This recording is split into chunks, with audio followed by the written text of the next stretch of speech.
Welcome home, neighbors. Welcome home, neighbors. Hello, neighbors. We're listening from Arizona, Florida, Maryland, New York, New Jersey, Minneapolis, California, Utah, Michigan, Iowa, Massachusetts, Georgia, Canada, Our home resort is Animal Kingdom, Polynesian, Bay Lake Tower, Old Key West, Riviera, Boardwalk, Alani Resort, Hilton Head, Boulder Ridge, Copper Creek, Grand Floridian, Saratoga Springs, Beach Club, and Wilderness Lodge. and you're listening to You're listening to my DC voice. Well, welcome home, everybody, to episode 77 of Community Hall Live. My name is Chad Pennycuff, and I am your host tonight. And we are kicking off a brand new little mini series called Beyond the Disney Bubble. The whole thing that we're talking about in this whole series is, if you're a little bit disappointed that you can't get an AP or disappointed in some of the other policies or practices, you can always rent your points out. Our friends over at DVC Rental Store have got people lined up waiting for your points. And you hear their ad read every week on our shows. They pay the most, they pay fast, they pay PayPal. You don't even have to pay any fees for that. It's an incredibly easy process. Tonight, we'll dive into it with Carrie Mcpherson from World of Disney a little bit. But tonight's show is all local Floridians, and I consider myself one of them now. And we're going to talk about going beyond the bubble, some options that are out there. And then we want to hear from you guys in this series.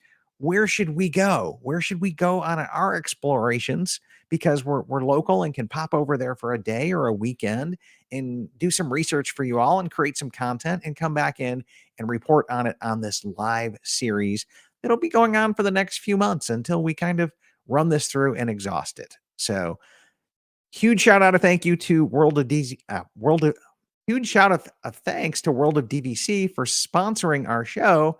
They tripped me up with that name because I'm just so used to saying World of Disney. But let's welcome back to the show, Carrie Mcpherson. How you doing today, Carrie? Hi, Chad. Great to see you. Hey, I'm great to have you back and great to be talking. I know we've both done some moving here recently, and since we've last talked, you've got a new position over at World of DVC. Yeah, so much has changed since we last spoke. It's amazing what a year can do. But so I came into the DVC rental store about a year ago, December 2020. Yeah, 2020, and came in as a sales and marketing director for the rental store, and loved every minute of it and loved the team up in Indianapolis, and did a lot of great work and just kind of coming, we're not out of COVID just yet, but sort of paving a newer path into what does the world look like, as COVID has kind of shifted and changed. And then I had a conversation with Nick and my leaders with Rental Store and said, I have so much background with Disney. I was a 20-year Disney cast member, but I also was on the college program way back in the 90s. And I have just a lot of leadership experience and knowledge from Disney. It's, one of the most amazing companies to learn how to be a leader is from the Disney company. And they saw a need to have a director of education and development for the staff. And so that's what I'm doing now is I'm really doing a lot of team education, development, culture training, and just not, we're not Disney and we're not trying to mirror Disney, but there's a lot of great Disney philosophies that we can bring over and, and then pass over to our guests and members as well to say the service is very similar. The culture is very similar. The integrity is very similar. So I have been literally in a honeymoon since this all happened in October of 2021. And, not to sound hokey or anything, but every day I wake up and go, what do I get to do now? Because it's so exciting. I get to partner with all the different areas in World of DVC, including Rental Store. I still get to stay in touch with Rental Store greatly. And so I'm pretty up to speed on what they're doing. And you mentioned point swaps and things like that. Yeah, well, we're going to lean on you for some of that expertise tonight. So Please do. And what I don't know, I'll send you to the greatest team in the whole world to share their knowledge. So it's been great. It's been a second, now I'm in my second year with World of DVC, and I feel like my role just exploded. So it's great. Awesome. So let's just hit the highlights really quick while I've got you here solo is renting points. I think it's an incredibly easy process, Carrie, but I've done it like hundreds and hundreds of points. Like So to me, it's really easy, but I know it. So let's kind of take a step Yes. back. And for somebody who's could be brand new, what's Right. it like? Okay. So somebody decides, hey, I might have some points I could rent out. Yeah. How does this process work? Well, and I think that's just the first question to ask is, you don't even have to say yes or no to that question. You could say, could I have points? Should I research this? And what's so great about the team with the DVC rental store is they just are no pressure. So we'd love to rent out your points for you, but we want to do Mhm. what's right for the member as well. And so they're really pointologists, we call them, and really advocates for making sure that the member is getting the best value for their points. That we have a guest over here waiting to book something, which we do. So many guests are just dying to rent out points, whether they're trying before buying or because they want to do a Disney trip and they just don't want to pay the high prices, Yeah. that you see on the internet and whatnot. And so for members, you can rent out your whole contract. You could say, I have 200 points. I want to rent them all. You could say, I've got 100 points. I only want to rent half of them. That's okay to do. They don't all have to be from the same contract either. So if you've got 100 over at Beach Club and 100 over at Grand Floridian and 50 over at Copper Creek, you could pick something different. That has nothing to do with it. You could hand us all or some. Yeah. Or And then anything from in there, between. we actually, or anything in between. Absolutely. So we just took the website recently and just made it even easier. And one of the parts of my role is kind of making sure that we're listening to our teams. We're listening to those people who are on the front line. And we got a lot of feedback from our member relations team that said the process is long and it's taking members through different pages and different clicks and this and that. And so we said, well, why do we need to do that? So instead of clicking here, there, and everywhere to go to these different screens, you really click about 3 times to get the process started. And then that's really just like entering your name, where your points are at, how many points you'd like to rent out, signing the document. And you're really not signing anything just yet that you can't take back. So you're not going to sign Yeah, anything official. you're just kind of right? signing, if I remember, you're just signing, hey, Yeah. this is the way our policies work. Yep. If And you you were to acknowledge rent points, this is what it Mhm. all looks like, and here's our agreement. And it's very upfront, and I love that. Yeah, it's very upfront. And the nice thing too is that then one of our member relations team will give you a call, and that team's run by Paul Krieger, who's a member and is Mhm. just loves the membership and loves our members. And then his team is Daniel and Natalie. And so one of the either Daniel and Natalie would either email or give the member a call and really walk that person through to say, is it better to book a reservation through Disney? And then we would look to rent out that specific reservation. That's a little bit easier than just saying, here's a pool of 100 points, see if anybody wants them. It's a little bit easier if the member comes in and goes, okay, I've got Bay Lake Tower for 4 nights in June in a studio. Okay, that's an easier match with a guest saying, I'm looking for a resort in June for 4 nights in a studio. There's your marriage right there. So it's very simple. And then you mentioned earlier in the intro that the DVC rental store does pay the highest. So we pay $16 a point starting for the 7 to 11 month window for premium properties and $14.50 per point for that 0 to 7 months for the non-premium properties. So like Saratoga or Old Key West. And the nice thing is when your points rent out, meaning we've found a match for you, the DVC rental store will pay the member 75% up front when that happens, and then the remaining 25% when the guest checks in on the reservation. Yeah, and that 75% like now is Yeah. key and critical. It is. It's nice. And I've heard from a lot of members too who said, during COVID, that was how we paid our dues. That was we didn't have that extra money at that time. So when we weren't going to go to Disney, so this was how we paid our dues payment, or we stayed more local to our town and we used that money, coming in to do something different because we didn't want to travel for whatever reason. Mhm. So it doesn't matter the reason why you're doing this, but I think what you can do is definitely trust the team that there's no pressure. We want to customize this to make it work for our members. That's really the key thing. Yeah, because if I remember correctly, there's a lot more people that want to rent points Yes. than there are members that are willing to give They're- up their precious points. I mean, I named my whole platform My DVC Points because these points are so precious, I right? know, they really are. They really are. And it's true. Right now, we have a line of people. Like this would be like a Genie plus Lightning Lane line of people to rent out points. That's how long it is. People are just guests want to come to Disney. Mhm. They want to do it inexpensively. And so the propensity of you getting your points rented out is probably pretty high. Because there is such A huge group demand. and abundance Yeah. of people. And so, Huge demand. yeah, well, we talked about it earlier that you could do this for a staycation, to pay dues, whatever you wanted to Yeah. do. I think in our series, we're saying, hey, look, you still earn a vacation. You still want to do something. So we think it's fun to kind of marry these two ideas out. Right. Maybe we right. rent some points out. We go to SeaWorld, Universal, or any of the other places around, which we'll talk a little bit more about tonight. But before we get into that, I think we've got a pretty good idea. Carrie, just really fast, dvcrentalstore.com. DVCrentalstore.com. Best way to contact them is through the website.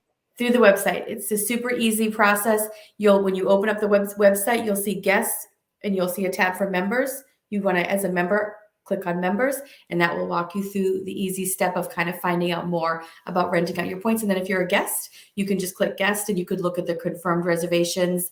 That's something that might match to a date that you're looking for. Yeah.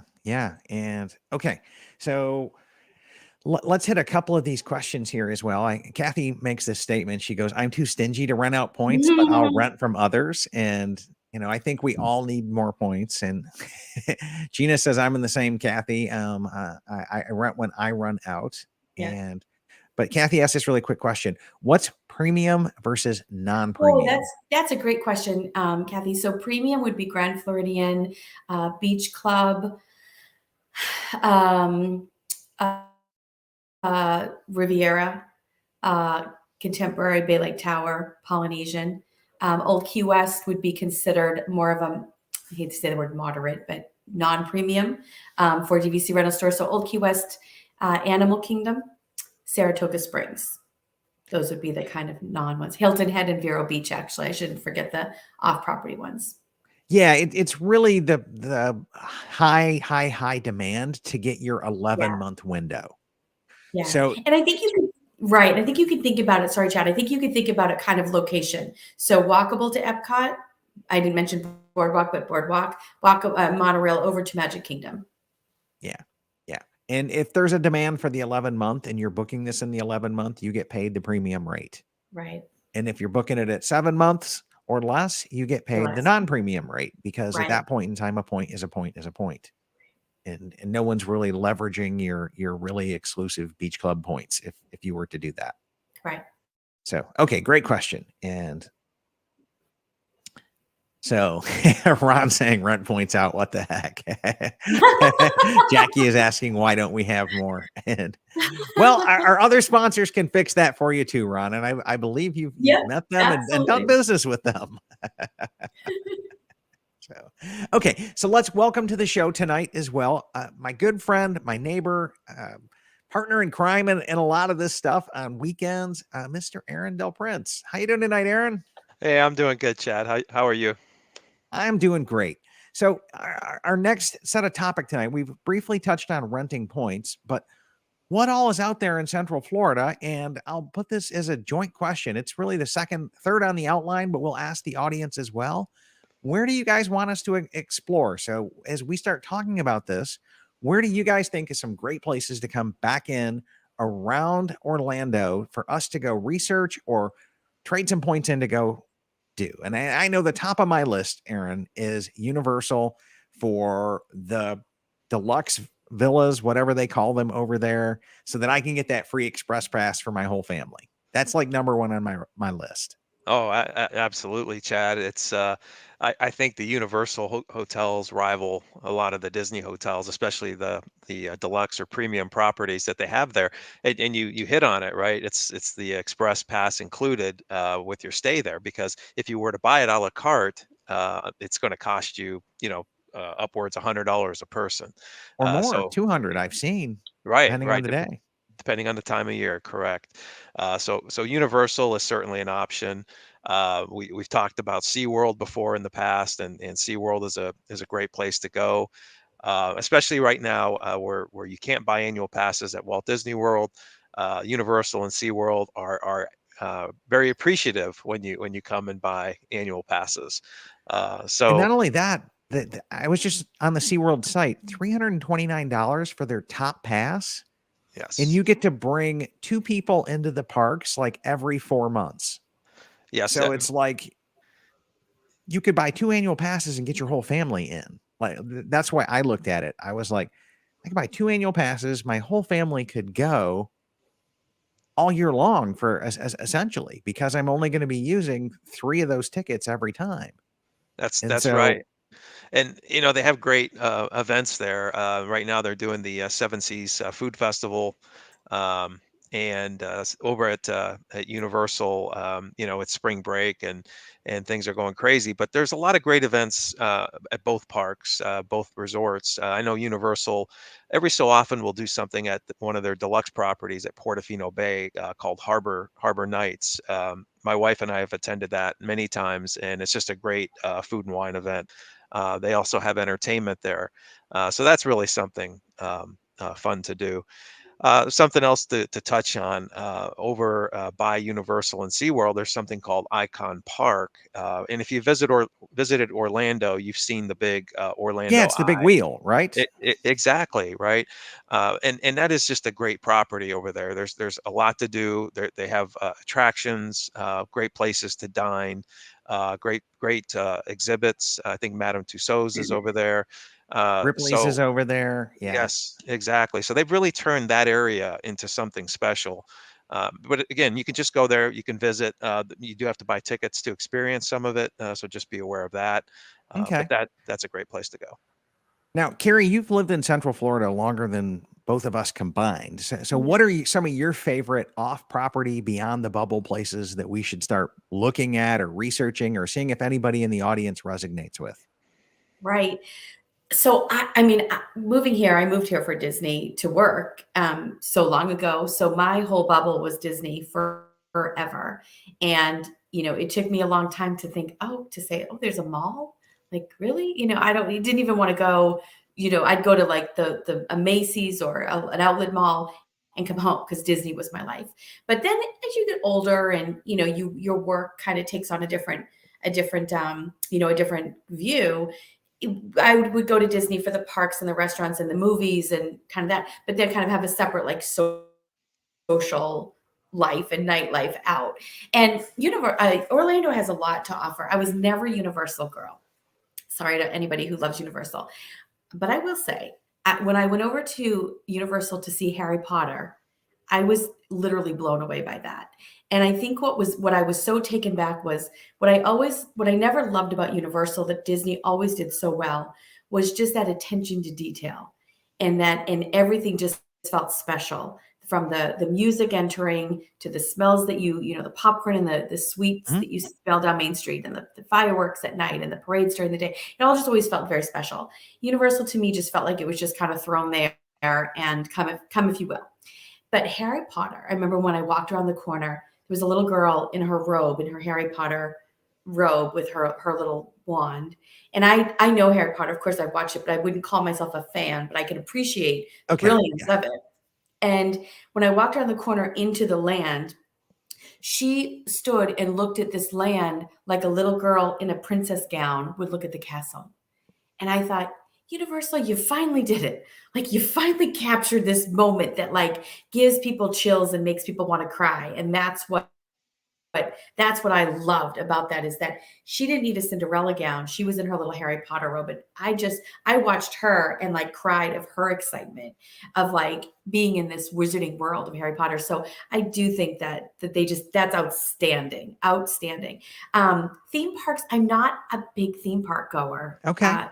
Disney's kind of it for me. So, with the I'm going to totally take a left turn here. So feel free to bring me back. No. With We the- want to know options. And when we want people to comment options, like where should we research around Central Florida? Well, 'Cause- Tom Brady just announced coming back to the Buccaneers next year. So I got to go there for just a second. New England girl, was devastated that he left Tampa last Okay. week. So super excited. So having that, that excitement, not too far away, about 2 I hours. was gonna, as a former Detroiter, okay, I'm right there with you. Lakeland, the Tigers, the spring training ground is over there. Not only that, I'll go get to see my Red Wings play over when they play Tampa Bay Lightning. So I can get into that. I can get into that. So that's a big thing, right? With Tom Brady and the Bucks. But then locally, what I love about this area is there's lots of little farmers markets and there's lots of little things to do on Saturday for the families and kids. And I think that really just makes, when people say, oh, it's such a touristy area, there definitely are some touristy areas, but this whole area of Winter Garden, Horizons West, Windermere, it's especially Horizons West and Winter Garden, we're trying to shift it into a more of a community of families, right? And with those simpler little fun carnivals or fairs or markets to go to. And so that's what I love, is to get up and, grab some coffee and go to a farmer's market, do some shopping, meet up with some friends and stuff like that. So, that to me is kind of that simpler, more community feel is those weekend farmers markets. Definitely. Yeah, those might be a little hard for somebody remotely to know about and kind of tune into, but somebody on Facebook is backing us up here. They said they just went to a Tampa Bay Lightning game. Oh, good. Yay. And then Gina starts bringing up Busch Gardens, and Also in Tampa. she goes, I think it's in Tampa, though. It definitely is. I know we've got Legoland out there as well that we can come back in and do. My son is just giddy for me to take him to Legoland. I mean, he's looking as forward to that as much as he is Harry Potter land. So or the Wizarding World of Harry Potter. Yeah. I remember on our last trip down, I was trying to convince my wife to go to SeaWorld on my annual pass with like the free tickets that I had. And I was like, Laura, they have Sesame Land. And she's like, what? Wait, she's an elementary ed teacher. She goes, they have a Sesame Street land. I was like, yeah, it's done pretty well too. I mean, it's all for little kids, but it's Sesame Street. Cute. And so she really enjoyed going to that because it just gets her back to her profession. And then I was like, well, if you like this, you're really going to love Seuss Landing. And she was like, oh, there's a Dr. Seuss land. And I'm like, yes. So we've got some options out there, folks. And we plan on hitting them. Yeah. And I just to back up what Carrie said, the farmers markets here are fantastic. I know the Winter Garden Farmers Market is it's every Saturday morning, and they've got some great produce, and they get produce from all over the country brought in, and I'm typically there, going through radishes, cucumbers, leaf lettuce, whatever it is. So the food there is excellent. So that's really something good. And Winter Garden.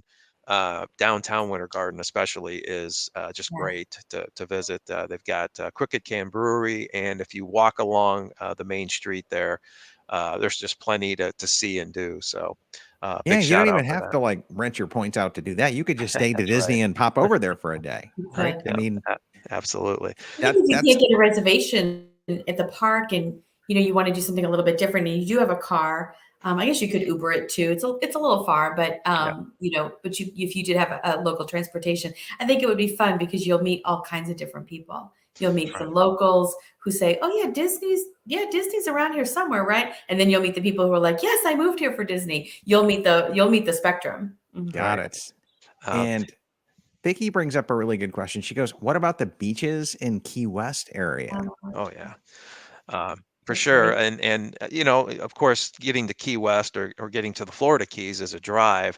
However, I will tell you, if you, one of the great things to do is if you drive down to either Fort Myers or Naples, which is on the it's Southwest Florida. It's about a 2.5 hour drive. They do have a ferry there that will actually take you to Key West and back. It's a great day trip. So if you ever wanted to visit the Keys or Key West, that's a great way to do it. Yeah, that has some potential there to create a little bit of exploring content. Really does. Gina mentioned Gatorland, and we've got Chris. Yes. So Too scary. Yeah. I mean, my kids are all super excited because they're they've named the first gator that we seen, and they're like really, really, really, really excited. I mean, they supposedly think she's female because her name is Geraldine. And so they keep asking me, can I send any photos of Geraldine? And I'm like, well, I haven't really seen her in the pond behind the house, but I'm sure she'll show up sooner or later. But Gatorland is definitely on the list. Chris Malick from WW Review Podcast is a huge Gatorland fan. We'll be bringing him on to talk about that. And we'll spare you that one, Carrie. How does that sound? I'm sure it's a lovely place to be. I just don't want to pay to see a gator up close. So, Chad, if I may, depending on what time of year you come down to Orlando to vacation, you may find that there are some great festivals here. Just about 30, 45 minutes away in Plant City is the Florida Strawberry Festival, which actually just wrapped up today. And that is a great festival. And the quality of the strawberries that come out of that place actually have somebody that works at Disney who will bring me a quart or two of those strawberries every year, and they're just fantastic. So that's a great option. Over the holidays, they have something called Cracker Christmas, which is I think about a 40-minute drive from here. They have great Christmas offerings, Okay. crafts and such. So when you're coming here, and if you have a rental car or a way to get around, doing your research and just looking for the festivals is a great option. Okay. Check out the festivals as well. Yeah. So Chris Salata brings up a really good point. He goes, we always seem to talk about doing stuff outside the parks, but never end up doing it. And I think this lack of annual pass could kind of promote us to do that a little bit more for some people. She goes, well, except for heading over to Space Coast and Kennedy Space Center. Yeah. So I have not been there since I think I was a kid. I might have went back once or twice since then. So it's definitely on my list. That is a good one. And, there are, it seems like lately, you guys know this, that there have been plenty of launches coming from from Cape Canaveral lately. And just walking out the front of our houses, we have great views of those launches. You can make a whole day of that too, because you could go to Kennedy Space Center, which is just an amazing experience. And then also see the cruise ships out at Cocoa Beach and stay for dinner. You'll cry, I think, if you see the cruise ships. It's fun when you see them, but then when you see them pull out and you're not on one, it's like, this really wasn't a smart idea at all. We did that with the fantasy leave. But to your point, Carrie, we can always do a point cruise swap, right? Yes. So Carrie, there's some great restaurants right there where the cruise ships pull out, and just going there in the morning for breakfast or lunch and watching them leave and come in is a great experience. It is. It's really fun. We did that. I think it wasn't the fantasy. I think I said that. I think it was the magic or something. And we were so excited to go, and we had drinks and seafood and salad. It was so much fun. And then when the ship left, we were like, this really wasn't very good, because now we're bummed out that we're not on the ship. Right. Yeah, you're waving at them. Yeah. Well, a little happier thought here. Kathy Devlin wants to know, what's your favorite beach to go to and why? So for me, it's Clearwater Beach, and the reason I like it so much is because it is really what I see more than anything. White sandy beach, blue water. I prefer the Gulf side over the Atlantic side. And there are just great places to sit and dine over at Clearwater Beach. It is a little difficult to get to, and if you're going on a Saturday or a Sunday, you want to go very early. Because there's only so many ways to get out to that beach, and if you get caught in traffic, it could take you a good hour and a half to actually make it there. Once you even get out there, so get there before the crowd is the best advice I could give you. Rent some points, take the cash, and rent a place out there, and drive out there when it's not so crowded. So then you kind of wake up there. That's my idea there. Like, I'm not a fan of waking up and driving. And I have to agree too that I think the West Coast, definitely, with the sunsets, the beaches are beautiful as well. The water's warmer, and so we have, Chad, you mentioned the cruise swap program with DVC Rental Store, and so the cruise swap program, many people may know because we've talked about it a few times. But it's where you basically can take your points and swap it out for a cruise, and then pay some of the difference in cash if you don't quite have enough points to do that. And in some cases, some people do have enough points, because we know as members, I was a sales guide for Disney Vacation Club as well. That's one of the worst ways to use your points, right? Is to their use point it on a charts are cruise. But if you, bad. it's Yeah. so expensive. They pay you like and so this $7.50 a way, point these days, Carrie, yeah, versus your it's 14, 16, 14.50. like, yeah, 14.50, 16. Like, what would you rather have? $16 a point or $7.50? Right. Like, Right. And then you that's just a apply no-brainer. that to your cruise. It really is. You just apply that to your cruise. But you could also do it now. We have a beach house.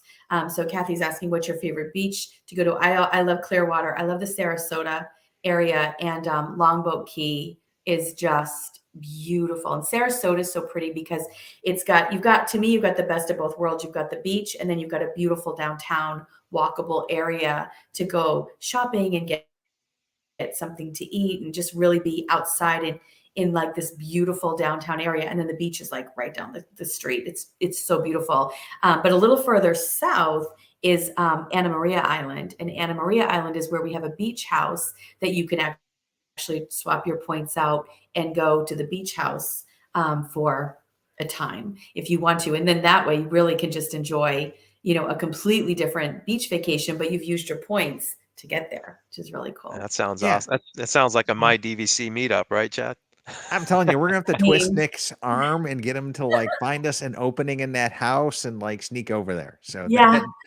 that's my not so hidden agenda. Okay. Not so hidden agenda, exactly. And anybody can, any of your listeners can view it all. It's all right there on DVC rentalstore.com, and it's just the swap programs. Remember, cruise swap, beach house swap, and then there's a Star Cruiser swap also. So for the new Star Cruiser hotel that just opened.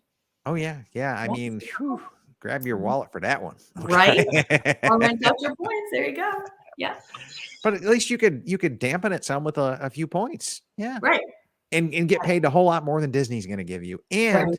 you don't have to do the whole thing like you would with Disney, or one whole Right. person. You could do partial. That's another really great point there. Yeah. So Kelly makes a really great comment. She goes, Chad, definitely get Club 34 tickets when you come see the Lakeland Tigers. Amazing lounge and excellent way to experience a game. So I will have to check that out. And because my Detroiter friends would be really disappointed in me if I don't, go do a live on my personal page from a Lakeland Tigers game. Definitely have to do that. So Rebecca was saying that they took a day trip to the Kennedy Space Center and loved it. And Kathy's just saying Gatorland. Nope. And, Kathy and I can go hang out somewhere else.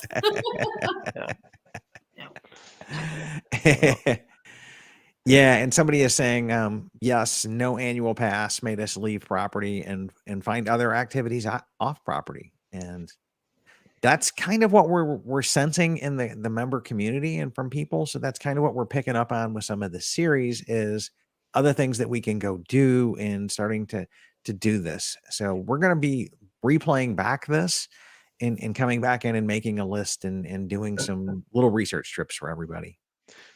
Yeah. So Grant says, love Kennedy Space Center, would love to see a launch. And he's also saying Clearwater is awesome as well. Yeah, let's not forget outlet shopping, at least around Disney World and the theme parks is great. You have the Vineland outlet shops and the Orlando Premium outlets. Great shopping there if you're so inclined. And if you really need your Disney fix, that's where Character Warehouses are. That's so right. you can find some of that stuff that you didn't buy when you saw it in the park, but you really liked it, but you just said no, and now you're going to find it 30, 40, 50, 60, 70% off, something along those lines. So That's right. I have a few of those things running around my house. I can definitely say that for sure. And Rachel was saying that we really enjoyed Treasure Island over on the Gulf Coast and also a close visit to St. Pete. Right. Yep. And St. Pete's beautiful. Yeah. And somebody on Facebook saying that they learned something tonight, and that's hopefully the agenda for our entire platform and show is to come in here and host these conversations and exchange ideas and thoughts with other members on a member to member basis and see what else is out there and compare notes. The other place to go check out, a place that we like to go every now and again. You can't go too often, but the Hard Rock Casino in Tampa is it's about an hour away, and it's just a great place. It's a great date night. You don't even have to go there just to gamble, but a great place to go and check out for sure. Yeah, that sounds like it would be awesome here. Yep. And so Vicky saying shopping is good because sales tax is less than where she lives. And somebody else is saying Tarpon Springs is an interesting place. Tarpon Springs, if you like Greek food, Tarpon Springs is where to go. Great food, great Greek food up there. Yeah, that's about 2 hour and a half, I think it is. Okay. Yeah, it's nice too because I think over the holidays, the weather's typically a little bit nicer. Might be a little bit humid, but you don't get the hot summer days of, August, September by any means. But it's nice because so many I'm from New England, I'm from Massachusetts. And so to do things outside for Christmas was like, you're dressed in 10 layers and it's freezing cold and you kind of hurry through the exhibit. But here it's been very nice over Christmas to be able to, dress a little bit, not all in the layers. You might have to have a little bit of a scarf. You don't have to have the full 32 degrees below parka. Right, you take the whole snowsuit on. And some people do come in shorts and t-shirts, and that's okay too. But I think it's nice to do some of the outdoor Christmas things. Disney, of course, is my favorite.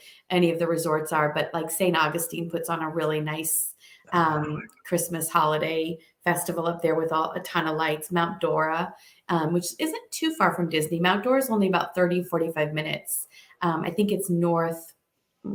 I don't know if it's north. I think it's northeast a little bit. Okay.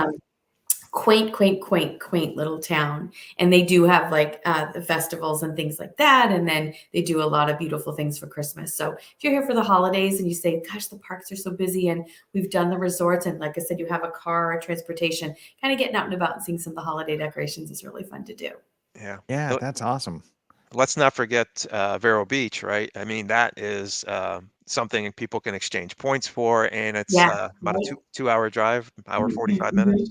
Yeah, Right. you can just use your points for Vero Beach, and Right. that is the key there. Speaking of that, Kathy asked a really good questions. For those that live in Florida, how far is too far for you to drive for an outing?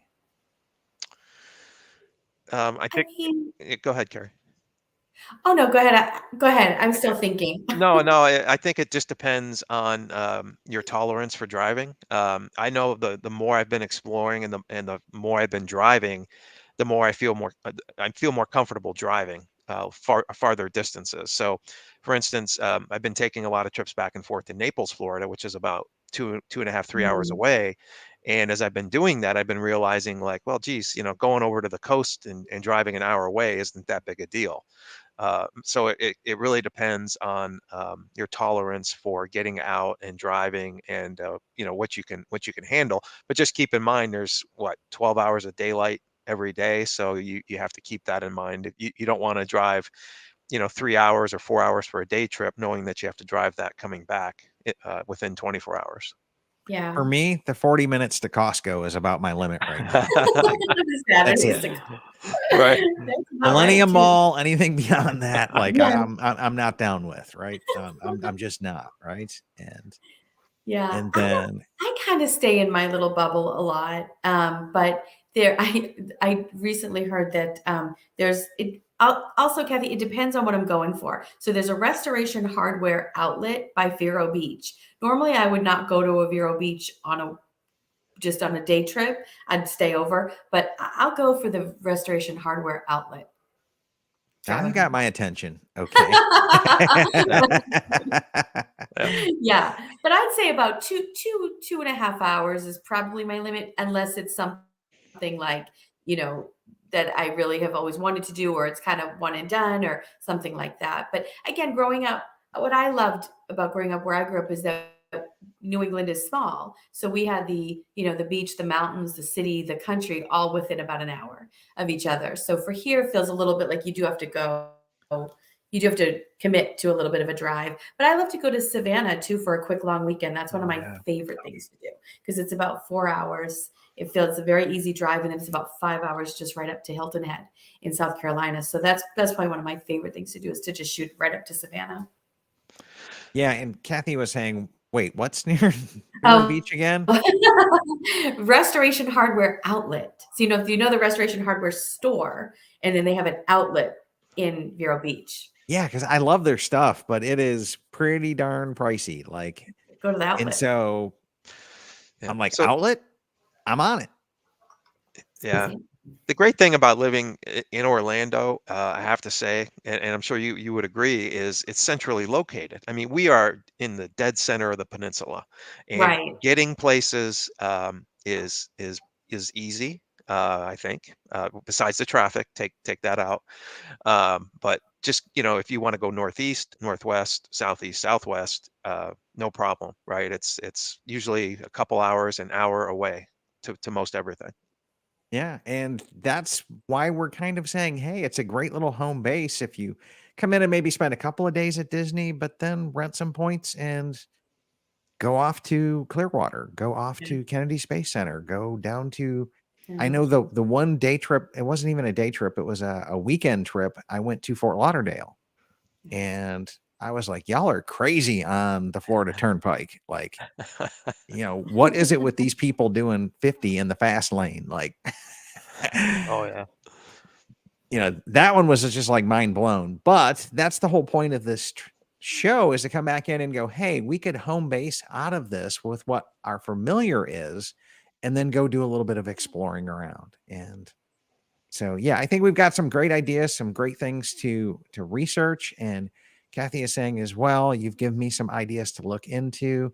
And she says driving is nothing to me. And yeah, I'm used to a commute myself, so I'm gonna have to get back used to a commute. It's been nice during COVID, but I'm no stranger to windshield time. I'll put it to you that way. One last thing I'll say is there are some great hotels around here outside of Disney, outside of Universal. I can think of Gaylord Palms, which is not too far, like 10 minutes from here. That is an incredible property, and I walk through there and I am just in awe at how big it is and how beautiful it is. And just going in there to walk around and explore is pretty fun. Yeah, Carrie, any final wrap up thoughts tonight on great things to do around here or point rental opportunities? Yeah, I think it's just so good to think about renting your points, if that's an option. The cruise swap, Star Cruiser swap, and then the beach house rentals are just really good options too. And that's what I love about the whole world of DVC is that there's a lot of options. It can all be customized for you too, and it's kind of a one-stop shopping there. And with Disney, there are so many little things to do outside the parks, whether it be at the resorts or something really, a little bit more local. So it's a great place to be. It's a great place to be. The weather's usually typically nice, except for the tornado warning yesterday, but that doesn't happen too often. Yeah. Yeah, it's a I great missed place that to be. one. I missed that one, but Oh, it was fun. either way, we're in cinder block houses. We should be good because, tornado, hurricane, we built for that. Yeah. We're good. We're good. So anyways, I want to thank you guys for joining us on the show today. Carrie, I know dvcrentalstore.com, best place to contact you for point questions, anything along that line. We can funnel it through the right channels there. Aaron, you and I are on the hook to go research all this stuff now, buddy. So That's right. And one of these days we got to get over to Give Kids the World and do some volunteering. Another great Yeah. thing Oh, to do it's outside wonderful. of how did we just leave that as the last minute, Aaron? right. Yeah, I just threw it in there And last on minute. another great note, though, that's a great point, Aaron. Give Kids the World is so special, and Yeah. the Night of a Million Lights during the holiday Yes. time frame is just spectacular. It's the Osborne lights that was at Disney's Basically. Hollywood Studios display. That's Yes, right. that they drape over and then all the proceeds go, of course, to Give Kids the World. It's Yeah. heartfelt. It's wonderful, and it's an organization that's been around for a long time. Yeah, that's a day outside of Disney World It is is, yeah. volunteering at the Yeah, village. Yeah. go to Give Kids the World. It's wonderful. It really truly is. We just have to wait to hear from them that they're ready for post-COVID volunteers, and that program is all spinning back up. Right. But if I'm not mistaken, Aaron, are you close to like $250,000 of fundraising for those guys yet? Yes. Have you totaled it all up? Yes, we are. We are at 250,000. We're coming from Indiana to here. We're trying to generate some new ideas, but we're always looking for opportunities, possibly some dessert parties at Epcot, and some other fundraising opportunities are out there. So we're looking into that.